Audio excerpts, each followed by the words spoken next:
Happy brunch time on a Saturday. Best day of the week, Saturday.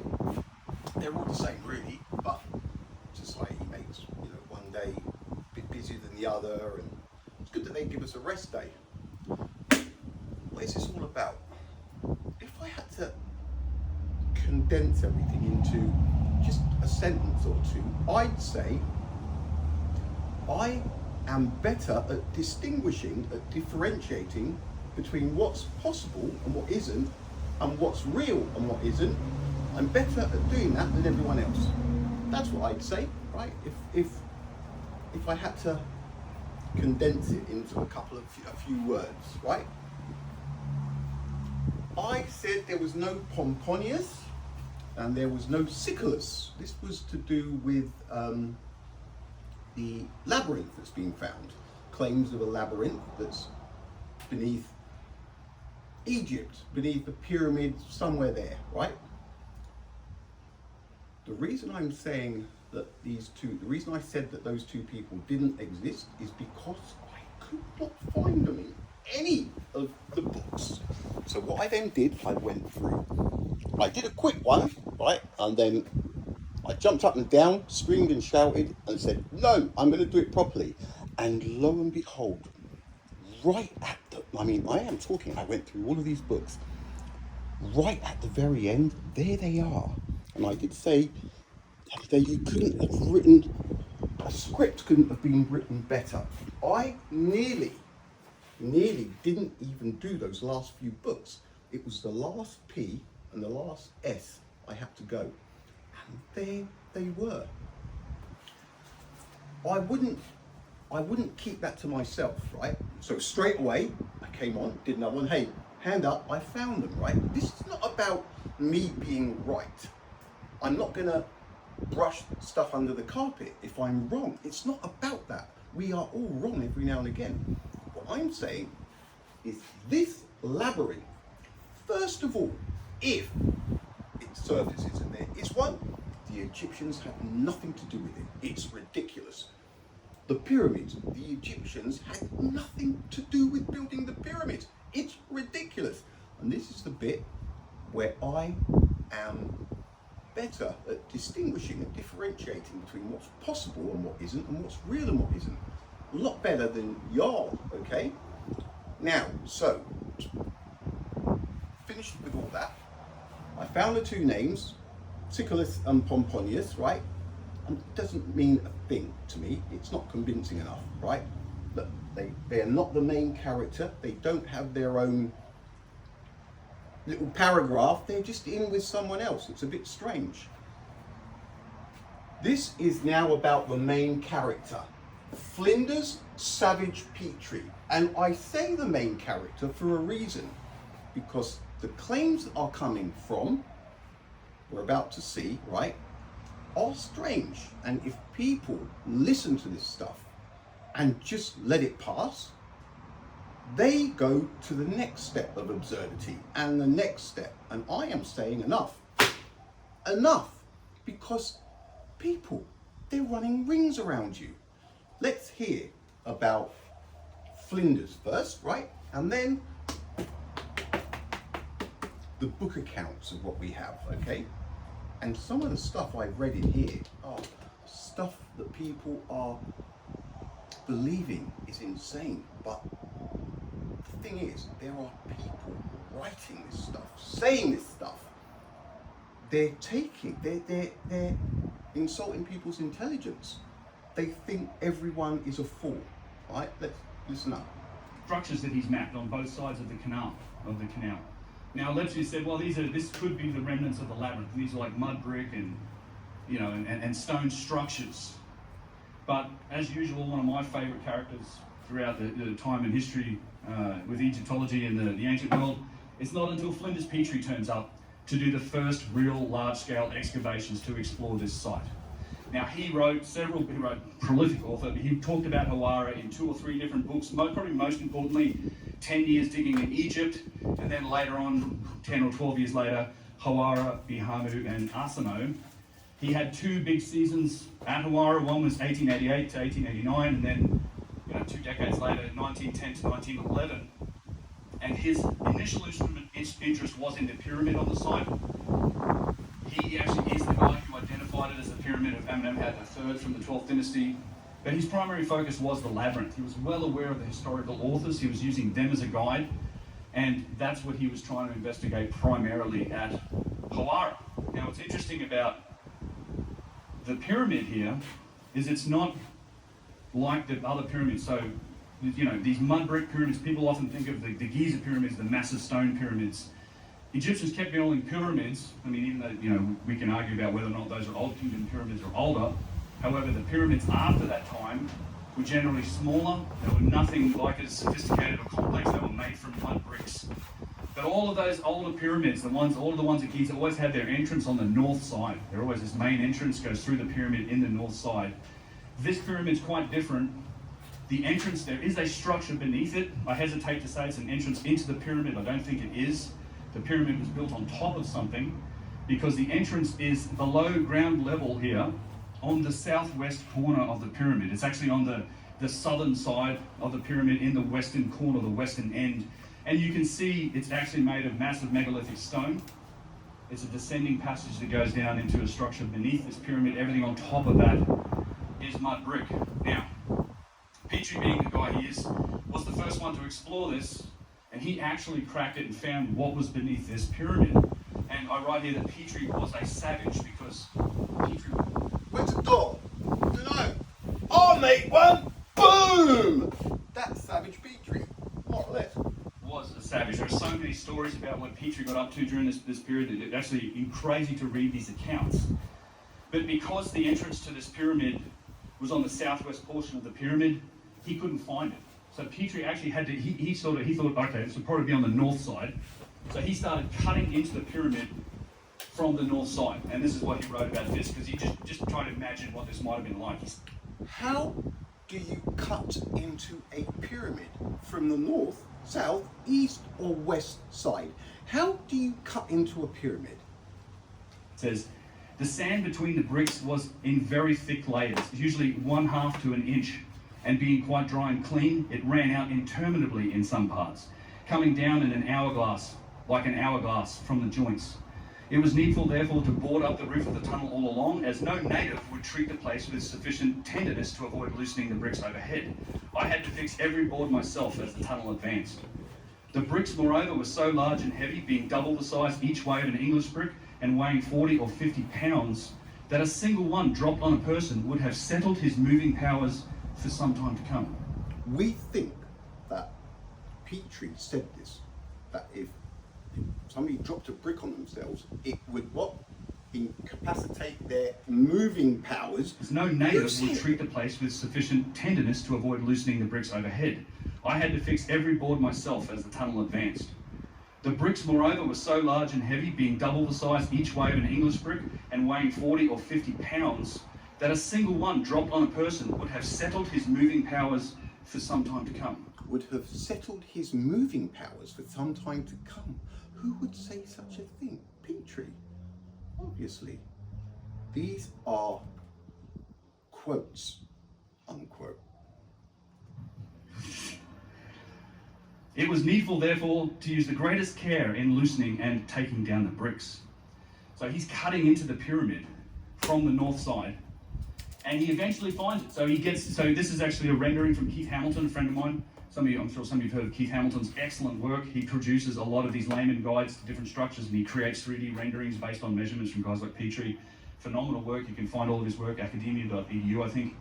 That right there. Academia. Academia. This is the brains of the planet, shall we say. They're the ones that decide everything, knowledge. And they think that 25,000 Egyptians, they think this is an acceptable explanation. But 25,000 Egyptians somehow had something to do with quarrying, shifting, moving, building, dragging through deserts. 2.3 million, 2.5 ton stones. Now this is only the basic building blocks of the pyramid. academia thinks it's the go. Academia. And then there's another load of miscellaneous weight, right? So when I heard academia as well, it's like, okay, all right, whatever. This is a picture that he has created based on Petrie's accounts and measurements. It's what it is. So Petrie cuts into it from the north side. You can see the south side's kind of where that ascending passage is. So he's cutting in and he hits those roofing blocks. Oops, Go. this one. Right, so he eventually discovers, he accesses the megalithic story, and he gets into these roofing blocks. And these are massive blocks of stone, like they're granite. They're like 4 feet thick or 5 feet thick. He went through, he actually had to stop his season because his stonemasons were like, nah, we're not doing this. He said, you got to cut through this. Like, we're not cutting through this. So these dudes left. He went through 2 or 3 of them until he found some stonemasons who were willing to do the work to like cut through 4 or 5 foot. How do you cut through 4 or 5 feet of granite in 1911? This stuff is 1911. This is what I'm not understanding. Why is it that I hear this stuff and go, whoa, hang on a minute, but the majority go, nice job, Petrie and the cutters. It didn't happen. It did not happen. And if it did happen, somebody needs to demonstrate how somebody else cut through just 4 foot of granite in 1911 with the tools that they had. This is the difference between you guys and me. I can see it straight away. Put thick granite beams to get into it. And so he then drops into that central chamber in here. And so he starts trying to explore it and figure out where's the entrance to this? Like, where does this go? No torches. And just listen to this. This is one of my favourite accounts of anything Petrie. Can you just put yourself in his shoes for a minute? And yes, I can put myself in his shoes, and this stuff did not happen. And if you could put yourself in his shoes, you'd understand that this coming up is an absurdity. Imagine what this was like and why I think Petrie was he was just a savage. A savage. Un salvaje. Thence I went exploring through the passages, so after he's dropped into the central chamber. Up the east passage, the muddy earth rose nearly to the roof, and we had to crawl through. At the south end of this, there seemed to be no exit, but a slight gap under the southeastern trapdoor showed that there was a way. And clearing out some earth, I got in far enough to stick tight, and I knocked the candle out. He's under a pyramid, he shoves himself in a hole, and he knocks. So, don't forget, these are the details. This is where the absurdities are found. So all of a sudden, we find out that a candle. So they've done all of this with a candle, or a couple of candles, or whatever. Crawling, roof, dirt and mud up to the roof nearly. We had to crawl through that. How do you look? And then on and on, a candle. And he's like with a candle, and he knocks the candle out. Matches had to be fetched. Matches! We were streaming with the heat, so that nothing could be kept dry, and the only garment I had on, so it's also insanely hot and humid. I recently went under the Black Pyramid, the mud brick pyramid of also Amenemhat III, funnily enough, at Dashur, and it was hot. It's humid, hot underneath those things. It's a difference to the stone pyramids. They seem to radiate heat, but the mud brick ones, they just seem to trap heat or something. Under the stone, I got into the southeastern chamber, and then to the south passage. It was so nearly filled with mud that we had to lie flat and slide along it, propelled by fingers and toes. At last I reached the southwest chamber. The blind passage being level did not promise a way out. The lean lad got up over the top of the first trapdoor in an incredibly shallow space, but found no exit. Then I slid down the narrow forced hole beneath the trapdoor and waded through the water in the antechamber. So in this antechamber was also half filled with water when Petrie was in there in presumably 1911 or around there. People have seen the footage of these pyramids when they go down these freaking big drops and stairs, and they get to these places and it's just full of water, like these rooms, and you can't get any further. Do you think that back in that day, the first people to break through into this pyramid, and they just jump into the water in the pitch black and only have a candle? This is the bit where people just do not understand, cannot differentiate between what's real what isn't, what is possible and what isn't. This book, maybe it was possible, but no, it wasn't, because you can't cut through 4 or 5 foot of granite. It just did not happen, okay?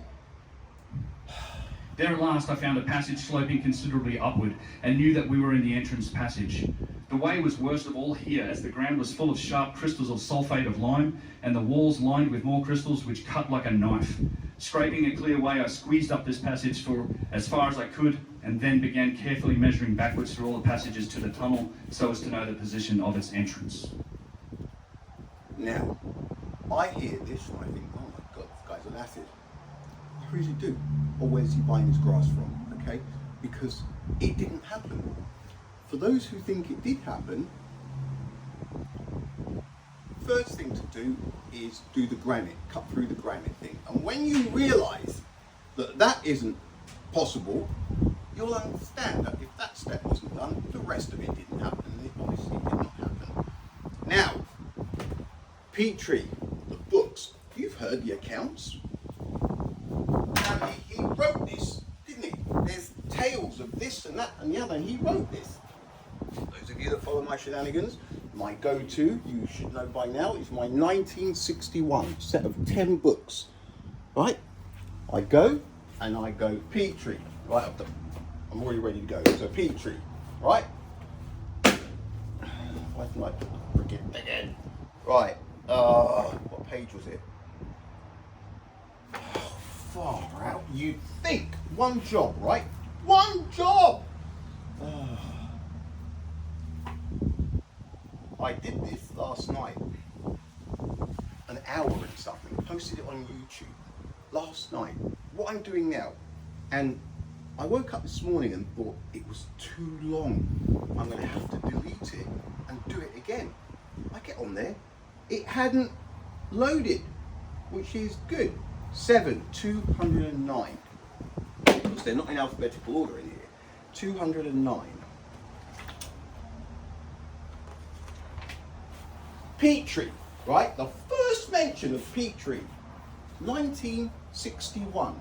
Book number 7, page 209. Button-like discs or knobs were used as ornaments thousands of years ago, but for a long time it did not occur to people that they could use these ornaments to fasten their clothing.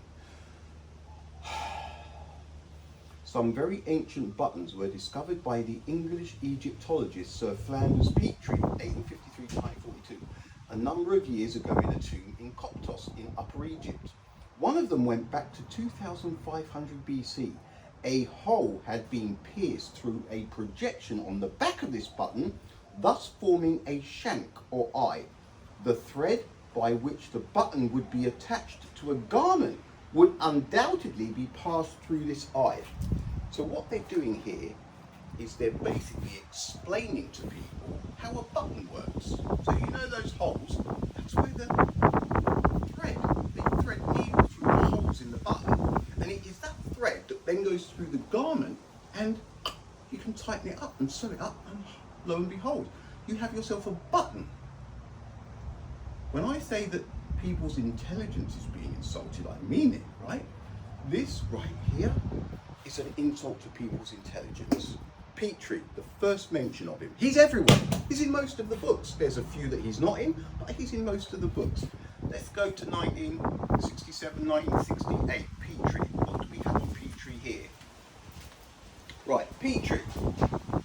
Sir William Matthew Flinders Savage Petrie, British Egyptologist, carried out excavations in Britain, 1875 to 90, Egypt, 1880 to 1924, and Palestine.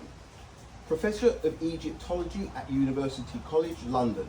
That's it. There's nothing else, right? Nothing else.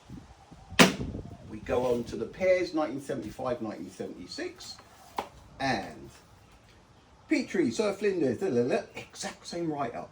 British Egyptologist, he excavated in Britain, 1875 to 90, Egypt, and Palestine, 1927 to 88. I don't know if the other one had Palestine. Anyway, that's it. Nothing else, right? We go to the 1984. Look, I have been through every single book. He's in most of them. What I'm reading here, there is nothing in any of those books that isn't here, right? There is nothing somewhere in one of these books about Petrie that isn't on this table. So I'm just reading, it's all basically much the same, okay? It's like a definition, right? So, Petrie, 1984 now. Right. Sir Flinders Petrie, an English archaeologist, served as Professor of Egyptology at University College, London from 1892 to 1933. In 1894, he founded the British School of Archaeology in Egypt. Petrie showed an early interest in archaeological research and investigated the ancient British remains at Stonehenge. In 1880, the same year as electricity came to Europe. That is when electricity became a proper thing. 1880, give or take a year. He began a series of surveys and excavations in Egypt that resulted in important discoveries. He founded the Journal of Egyptian Archaeology in 1911. Petrie wrote many works, including Stonehenge in 1880, Pyramids and Temples of Giza, 1883, 10 Years Digging in Egypt, 1892, Egypt and Israel, 1911. He was born William Matthew Flinders Petrie in Charlton, Kent, and was privately educated. So that's a little bit more, isn't it, than what we have had. Now, what I will say is I went into the Spanish. Y Petrie no existe. No está en estos libros. Hay muchas cosas que no están en estos libros. Right, now, I have 205, 221, and 1990. Right, let's go into this. It's one of my favourite books, right? Dictionary of Biography. Now, Petrie, Sir William Petrie. English archaeologist. Even as a boy, he collected Roman coins and he published a book on Stonehenge in 1880. He first went to Egypt in 1881 and there surveyed the pyramids of Giza and established standards of excavation procedure that entitle him to be regarded as the founder of scientific archaeological methods. In particular, he saw the value of stratification, i.e. uncovering a horizontal layer in which all objects found will be of the same date. Let's just go a little bit, let's have a closer look at this. So what he's worked out, this is something that he discovered. He discovered this, okay? It's his discovery. It gave him the name of who, this is how things are done. So, when doing archaeology and digging and finding remains of stuff, what he's worked out that this is the ground. If you find trinkets,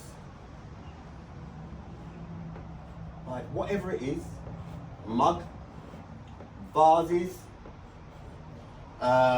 bowls, plates, china, anything. What he worked out that is, if these things, the person who discovers them, if these things are all on the same level, on horizontal plane, and they're all close to each other and all on the same horizontal level, they will all be the same age. I like to say this is common sense. If you were digging and about a metre down and you come across something else, whatever it is, a trinket, a plate, a bowl, a vase, anything, right? And it's a metre deeper, you wouldn't know if it was the same age as one of these, would you? In fact, to tell you the truth, even though these are all on the same level, you still wouldn't know. There is no way of knowing that they're the same age. It's more likely that they're the same age than the ones down here, if you know what I'm saying. It's more likely that this, and this are of the same age than it is this a metre deeper, and this are of the same age. This is called common sense. I'm not sure why it has been labelled as what a breakthrough, right? This stuff is common sense. Now this is what I mean. Who if you find 3 things on the ground after you've been digging, you just dig up, and there's 3 or 4 things, or you've just seen them, uncovered them all roughly at the same time, what does common sense tell you? There's a chance that all of these are roughly the same age because I just found them all in one go. But it doesn't guarantee that they are the same age, does it? It does not guarantee, because you don't know how those things got there in the first place. This stuff is common sense. This is what I mean by, what? That people are just believing anything. So, uncovering a horizontal layer in which all objects found will be of the same date. This, combined with systematic recording, enabled a particular stage of a civilization to be accurately assessed for the first time. How? You cannot 100% guarantee that any of this stuff is the same age. Just because it's being found on the same freaking level, it's ridiculous. But this is kind of then pushed, and everybody from then on believes that, oh, look, they found that and that, they must be of the same age. That means whoever made it, and it's just rubbish. It's rubbish. You cannot guarantee that anything is the same age. One of these could be 50,000 years old, one could be 20, and one could be 2,000 years old. Prove otherwise. This is the thing. It's just this, He spent nearly his whole life in excavations of this kind in Egypt and adjacent countries. He also wrote many books on the history, religion, arts and crafts and social life of ancient Egypt. Among the many interesting sites examined was the Greek city of Naucratis in the Nile Delta. He was a professor of Egyptology at London University, 1893 to 1935, and he established in 1894 what later became the British School of Archaeology in Egypt. He was knighted in 1923. Now, have we heard? This is the most, so far, this is the most we've heard about Petrie, right? Is there any mention of him doing this Hawara, digging into this pyramid in Hawara? Right, now we go, look, let's just go to the 2021. I look in the back, right, and in the back, it's got the index, all the names, and every time a person's name comes up, it will give us the page. Once in here, the remains which have survived the lust of gold, the fury of fanaticism, and the greed of speculators. Apparently, Flinders Petrie. Right? Okay, that's all that is in here. But we know that these ancient Egypt things are mostly lies, because there is no way 25,000 Egyptians carved 2.3 million 2.5 ton stones out of anywhere with copper hand tools. There is still no explanation for how this stuff was quarried. But here we are, decades later, and everybody has got this. This is how they did it. This is how they built. This is how they built. This is how they built. But the common sense is lacking, because there is still no answer for even how one single stone was quarried out of anywhere using copper hand tools. And I would be better off with these scissors than 5 sets of copper hand tools, because copper, whereas these are tough. Nobody carved the equivalent weight of 100,000 Abraham's main battle tanks out of anywhere using copper hand tools, and that is just for Pyramid Giza. 100,000 main battle tanks, 65 tons each, that's 6.5 million tons. It's ridiculous. Now, Petrie, this is the in-depth, right? Peaking probability, that's just the alphabetical order. I'm going for Petrie, which lies in between peaking and probability. Knowledge in depth, Macropedia, Encyclopedia Britannica. There is a little bit to read here. There is no other way of doing this. You need information to be able to work things out. Those people that get bored of this, you're never going to learn, because there is no other way of learning. It takes time to do what I'm doing. I need to know every angle I can get to then work out whether it's true or not. This is obviously a load of BS. It's obviously BS. Even if there does turn out to be this labyrinth. The Egyptians had what to do with it. It's impossible. Right, what we have here is Sir Flinders, right? Now there's a little bit of a write-up. It goes down to, all the way down to, oh no, sorry, history of petroleum. So it only goes to there, all right? So we've got, it's still a bit, because it's all small letters. But that is where the information is at. Here we go. Sir Flinders Petrie, a renowned English archaeologist and Egyptologist, made valuable contributions to the techniques and methods of field excavation and invented a method of sequence dating that made possible the reconstruction of history from the remains of ancient cultures. He invented, if there are three objects uncovered at the same time, they're of the same age. He invented that. That's common sense, and it's not true. It can never be true.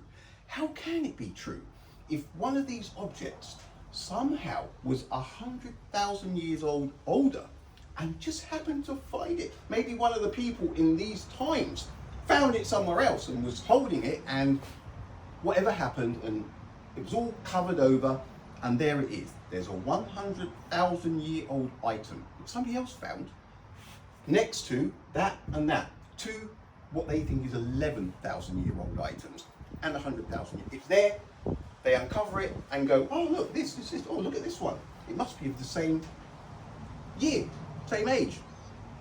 Right there, from that moment onwards, everybody is barking up the wrong tree. There is no way, if this is the best they have to work out the age of things, to come in agreement that, oh, those things must be of the same age, that means all of these people here that we're studying, they must have built this stuff. Then it's terribly, terribly wrong, because there is no way of knowing, is there? Just because 3 or 4 things or loads of things are on the same level when being uncovered, that does not mean they are of the same age. There's a good chance that they're all kind of made roughly at the same time, but it is not locked in stone. And to say so, it's just a lack of common sense, which seems to be quite common lately.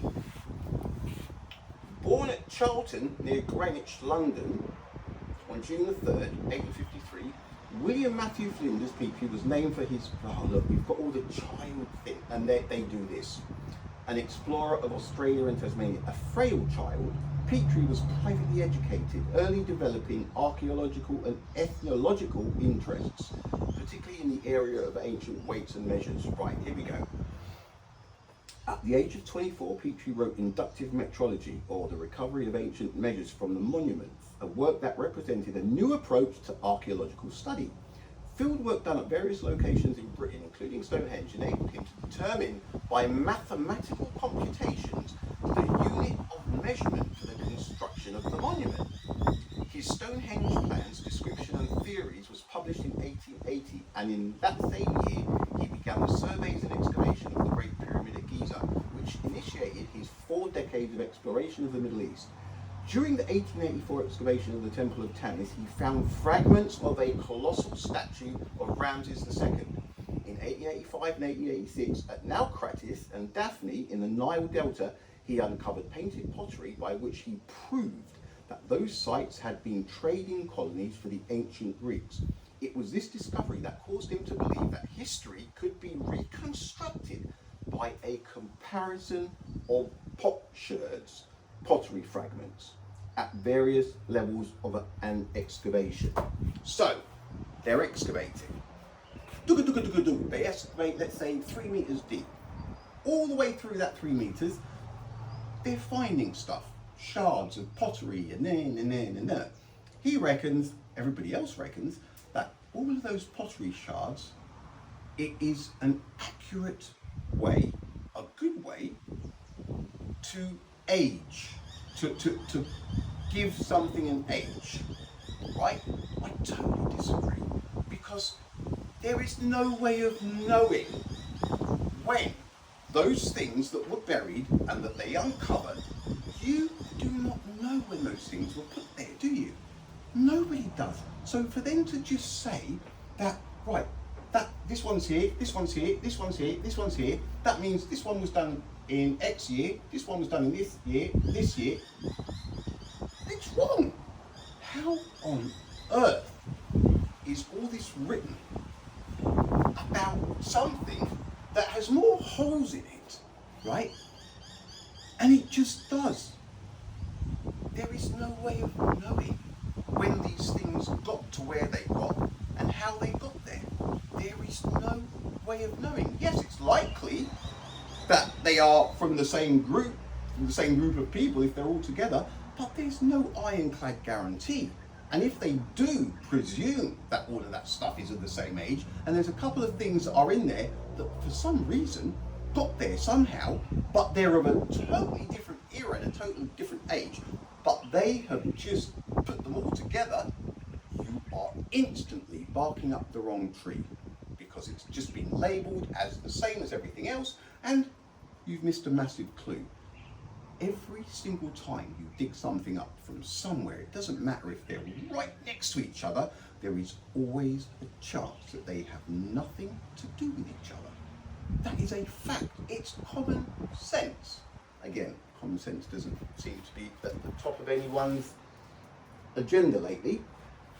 He first applied his principle of sequence dating in Palestine at Tel Hassi, south of Jerusalem. In 1890, in a period of only 6 weeks, the indefatigable excavator found a series of occupations for which he supplied tentative dates of habitation. His work at the hill site marked the second stratigraphic study in archaeological history. The first was carried out at Troy by Heinrich Schliemann. The excavations of these two men marked the beginning of the examination of successive levels of a site, rather than the previously practiced method of haphazard digging, which had produced only a jumble of unrelated artifacts.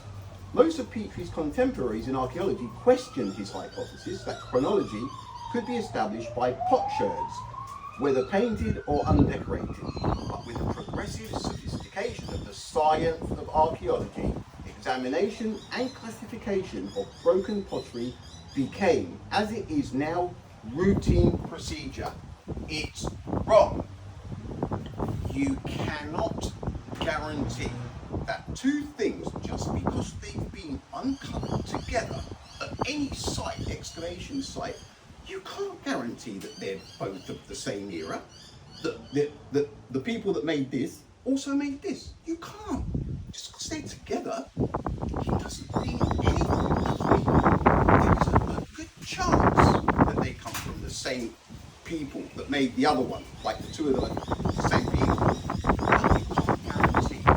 And if this is how they've been doing this stuff, then it's false, because there is always a chance that some of the things ended up there by chance, right? And it could be something that could be 20,000 years older, but they've just labelled everything as the same. You missed the clue. And for the rest of that excavation, you're barking up the wrong tree. It's purely common sense. Just because the two things are together, it does not mean they're from the same people or the same era. And to say otherwise is just a lack of common sense. It just is. See, I get really revved up. Pottery became, as it is now, we read that. He made other important discoveries in the Fayum region of Europe. At Gurov, he found numerous papyri and Aegean pottery that substantiated dates of ancient Greek civilizations, including the Mycenaean. At the Pyramid of Hawara, this is what he's on about, isn't it? He searched through the tomb of Pharaoh Amenhotep III to discover how grave robbers could have found the tomb's opening and made their way through the labyrinth surrounding the two sarcophagi, stone coffins, that they emptied. He concluded that they must have been given the master plan by an informer. So, he's a detective as well. Listen, this thing about tombs being raided.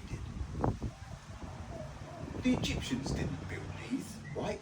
These things, for them to have been raided, they've been submerged in water. This is the thing.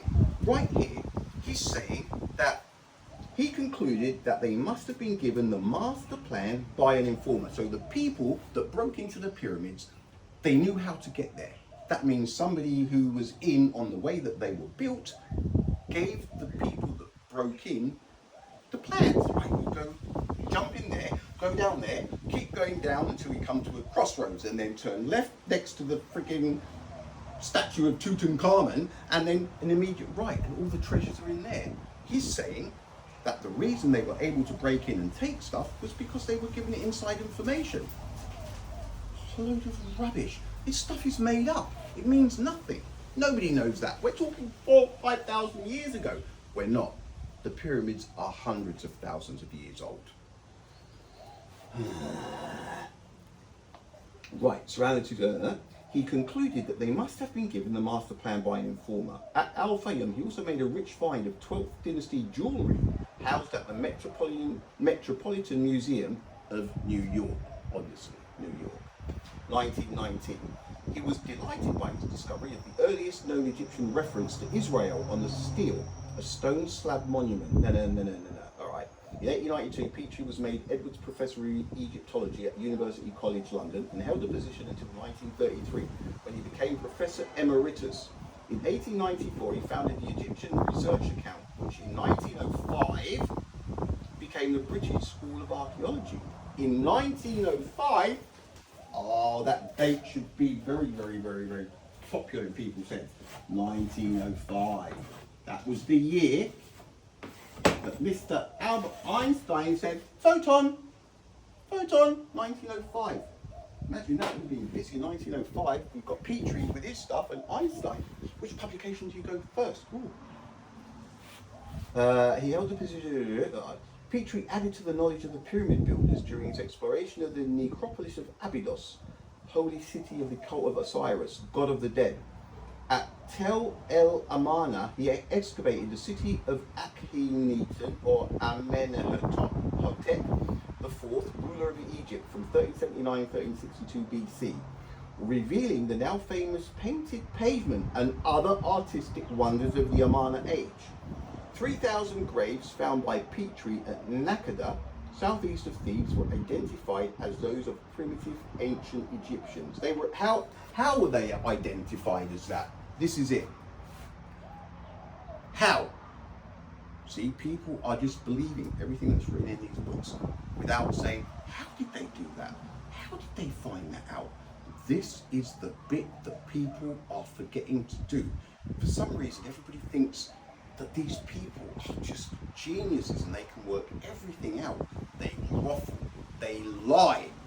This is the difference between me and you guys. The claims that are made are illogical, impossible. Here we go, nearly done. In 1904, Petrie published Methods and Aims in Archaeology, the definitive work of his time in which he lucidly defined the goals and methodology,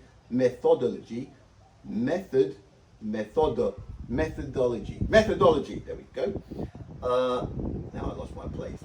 Defined the goals and methodology of his profession along with the more practical aspects of archaeology. Details of excavation, including the use of cameras in the field.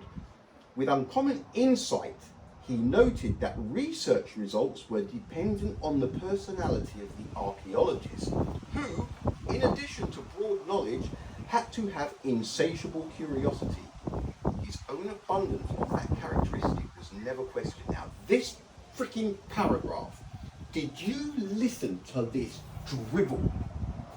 It's ridiculous. This is a seat filler. Listen again. It's just, it wouldn't even need saying. It's so fucking obvious, right? Listen. Where was it? With uncommon insight,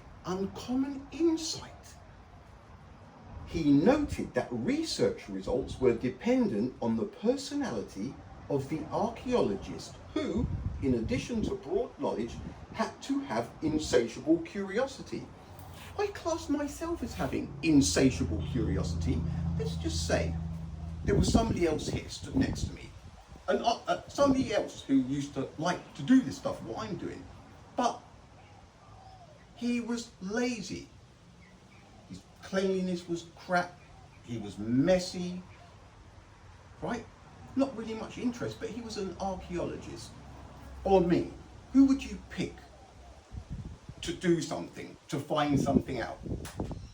I'm thinking that a lot of you would say me. This stuff right here is an insult to people's intelligence. What they're saying is that Petrie worked out that the personality of an archaeologist, it is that determines how well that archaeologist will do. Can you not see what's being said here? It's just your intelligence is being constantly insulted, because that shouldn't even need saying, right? Somebody who's keen is obviously going to do better than somebody who's only semi-bothered about the results that they get. But they actually say, with uncommon insight. So this is classed as somebody having uncommon insight, because they worked out that it's the person's personality that determines how well they do. It's just so common sense. I am having trouble understanding why they have gone through the trouble of putting it in this book. It's just, but they're all like this, right? They say stuff that means nothing, but people lap it up, not understanding, not realizing that they're being made fun of. Inscriptions Petrie found on the Sinai Peninsula represented an intermediate stage, not later than 1500 BC, of written communication between Egyptian hieroglyphs and the Semitic alphabet. He found these inscriptions and he worked out that this was the go. Not later than 1500 BC, of written communication between Egyptian hieroglyphics and the Semitic alphabet. Although he wrote the formation of the alphabet in 1912, language was not Petrie's forte, and he depended on a sixth sense for free translation of inscriptions and for establishing dates through the study of the forms of hieroglyphs. Listen. If people believe this stuff, then they've accomplished what they went out to achieve, right? People are just clueless. This stuff, it's just mind-numbing rubbish. It's mind-numbing rubbish. Petrie was knighted in 1923 under the auspices of the American School of Research. He excavated in Palestine, but that's it. Bibliography. Look, people can't see. Imagine that. Imagine him working out that if everything's on the same level, they have to be all of the same date.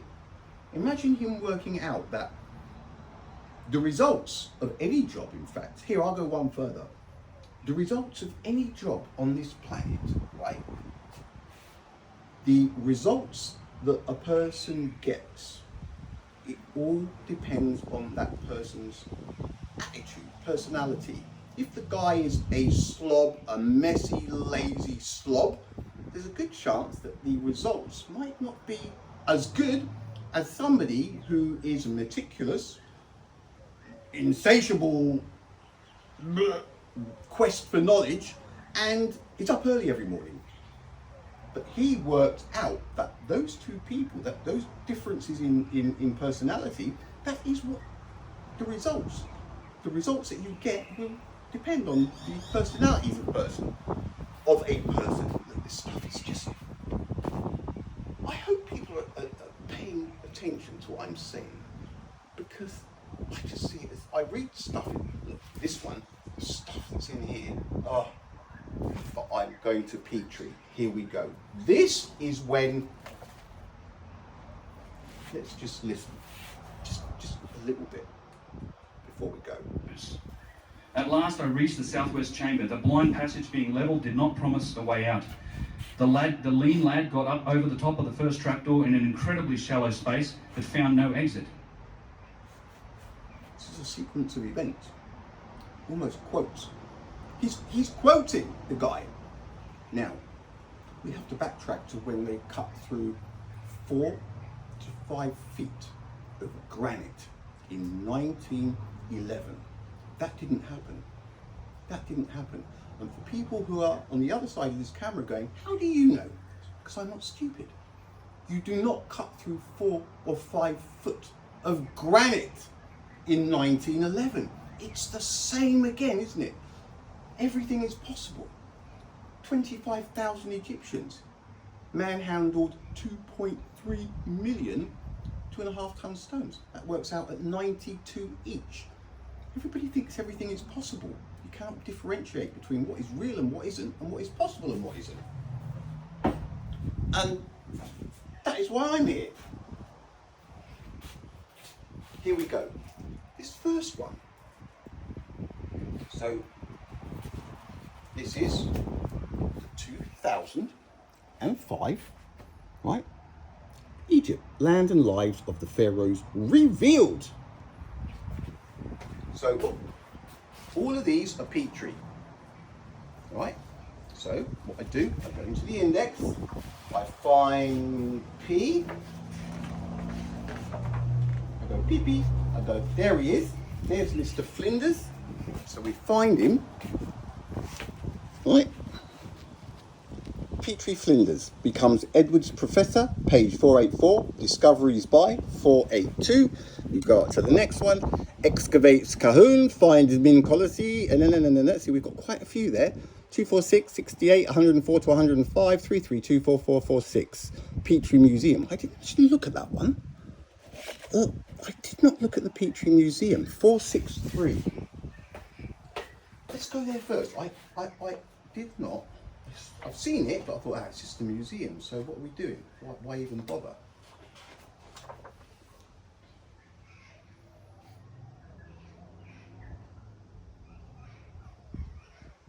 All right, look. Below, a rooming Egyptian museum, Turin. Due to an extensive acquisitions program in the 19th century, the small northern Italian town of Turin retains to this day one of the most impressive Egyptian collections outside of Cairo. Anyway, let's start at the beginning. Petrie. The first one, wavy handled pottery. In the late 19th century, in order to establish a chronological sequence for the pre-dynastic period, the great Egyptologist Flinders Petrie founded the relative dating method of seriation. The relative seriation, which was largely based upon the degeneration of wavy handled pottery. So, the degeneration of wavy handled pottery, right? It's now, it's unbelievable. So let's say you have, it's a pottery, copper handle, right? The degeneration of this is how they work out, what does it say? Founded a relative dating method of seriation which largely based upon the degeneration of wavy handled pottery. This type of pottery originated in Palestine and was soon incorporated into the Egyptian ceramic repertoire, but was transformed over time to fit in with their more specific requirements. It evolved from its original globular shape, which incorporated 2 wavy handles, to a smaller and thinner version with a scalloped decoration that encircled the entire vessel. Finally, the vessel body became more cylindrical in shape with a simple rope impression, completely replacing the original wavy handle. By identifying changes such as this, a useful system of dating was established. Now, See, every time I read it, I see more. So there's three different things. Look, it's just so stupid. It evolved from its original globular shape. So let's say this is the original globular shape, right? Right? Which incorporated two wavy handles. So let's just say the handles were a bit wavy, okay? Two wavy handles, nothing flash, right? To a smaller and thinner version with a scalloped decoration that encircled the entire vessel. Right? To a smaller and thinner version.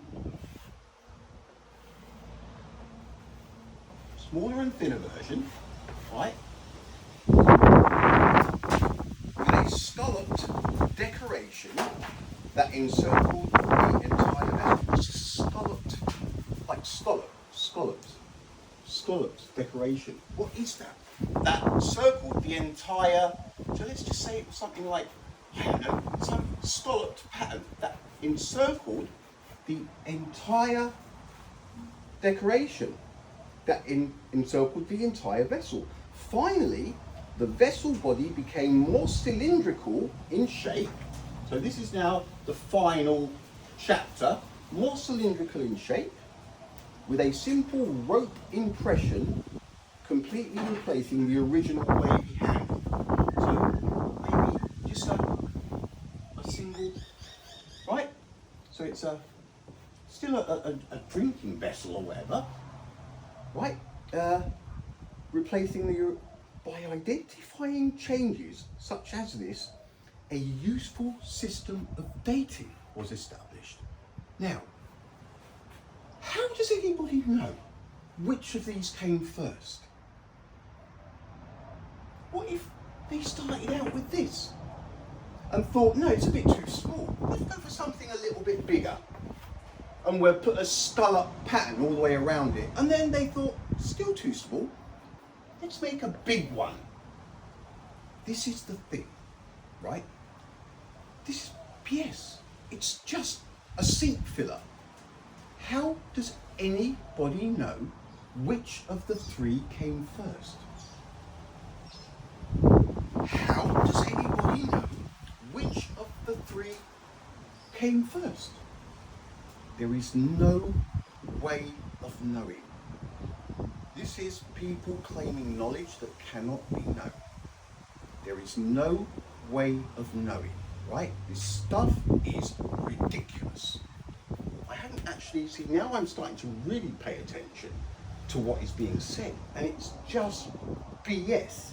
So Petrie, the degeneration of wavy handled pottery. What a load of rubbish.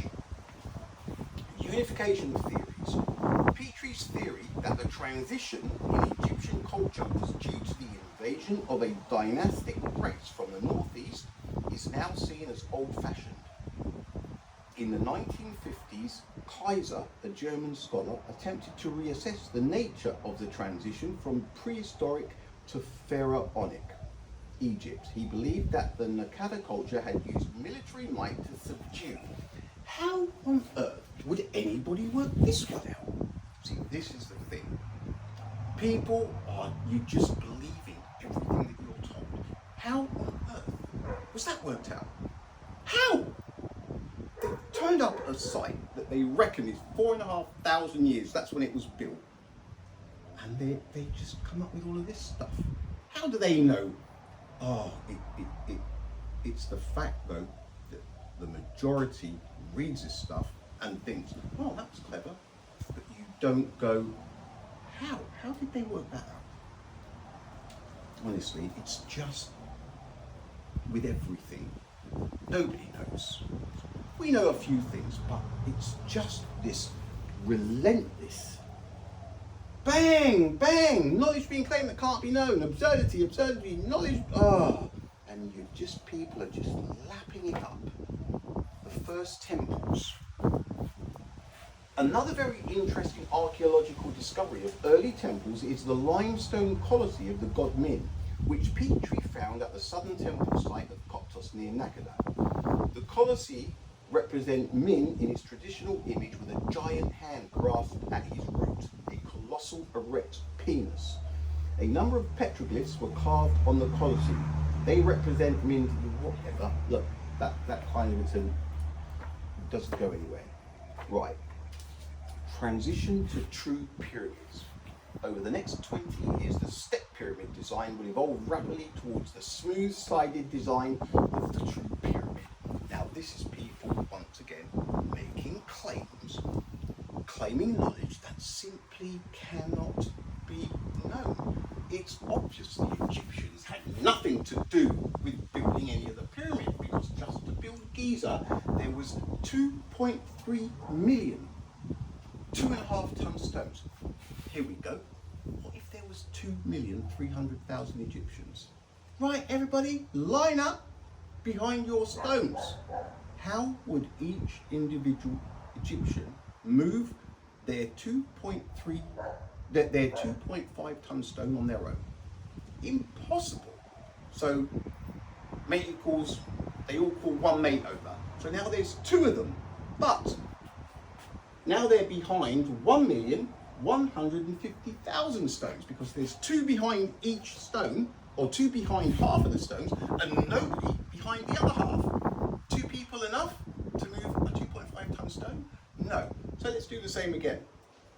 Half of you lot come over here. So now 4 people behind each stone, but there are 3/4 of the stones with nobody behind.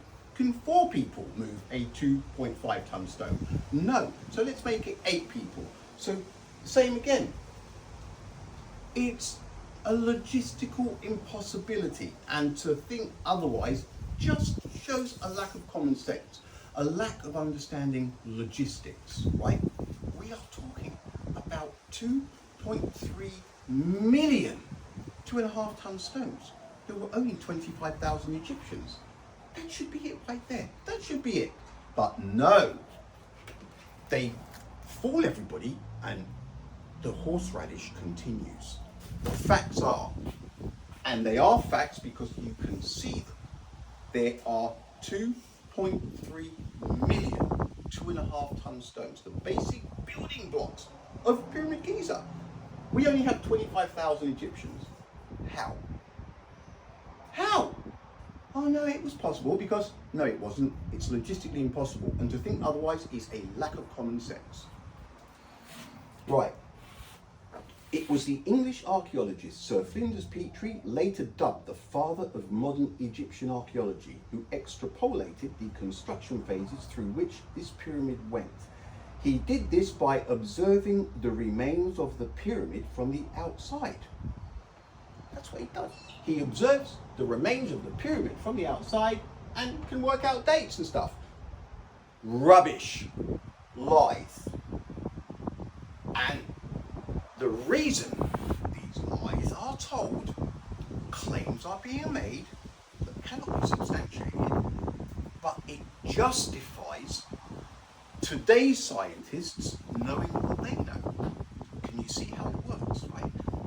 Same as the space and the speed of light, and the Roma and the Lagrange and Christian Huygens and the Kepler. They lie about achievements. They lie about knowledge. They say that this knowledge was known back then. They claim that these are claims that are made, but it wasn't known back then because half of it is rubbish. But they use that, the claims of that knowledge, to justify where they are at now, i.e. orbiting the sun. Because they were so intelligent back then, they passed on this knowledge to us, and now we can do this. But the knowledge, people need to look carefully, because it is a load of horseradish. They are constantly making claims. They're claiming knowledge that cannot be known. And after they do that, they then claim achievements that haven't been achieved, that probably can never be achieved. But the general population, because they believe everything, they don't look at the small, fine print, they're easily fooled. And they believe everything. And then when people like me come along and say, yo, no, you attack us. It's ridiculous. You need to start thinking for yourselves. This is their main fear. Because as soon as people can think for themselves, all of this rubbish goes away. And everybody will finally realize that the pyramids have nothing to do with the Egyptians. Right? Now, listen up. By observing the remains of the pyramid from the outside, Petrie's theory was verified when he returned to the site 20 years later. His assistant, Gerald Wainwright, bored a tunnel through the masonry from the eastern face of the pyramid during the 1910 to 1912. Does matey not say sometime in 1911? I repeat. His assistant, Gerald Wainwright, bored a tunnel through the masonry from the eastern face of the pyramid during the 1910-12 seasons. Wainwright discovered 10 successive layers until he reached a point believed by him to be compact masonry, which would be the nucleus the layers leaned against, decreasing in height from the innermost layer to the outermost. Stone courses of these layers were sloping inwards, while those of the casing were laid horizontally. It's just... So here we have a totally different explanation. He didn't bore a hole in no pyramid. How? But this one goes one step further. He actually says 4 to 5 feet of granite blocks. Now, we can't cut through that, mate. Then I'll find someone who can. Didn't happen. It didn't happen. Why have I circled this other bit? In 1926, Ludwig Borchardt, a German Egyptologist and architect, reinvestigated the portions of a mud brick path enclosed between two walls of a coarse stones. Right, I am going to pause it here and I will carry on from where I left off, right? I will be back.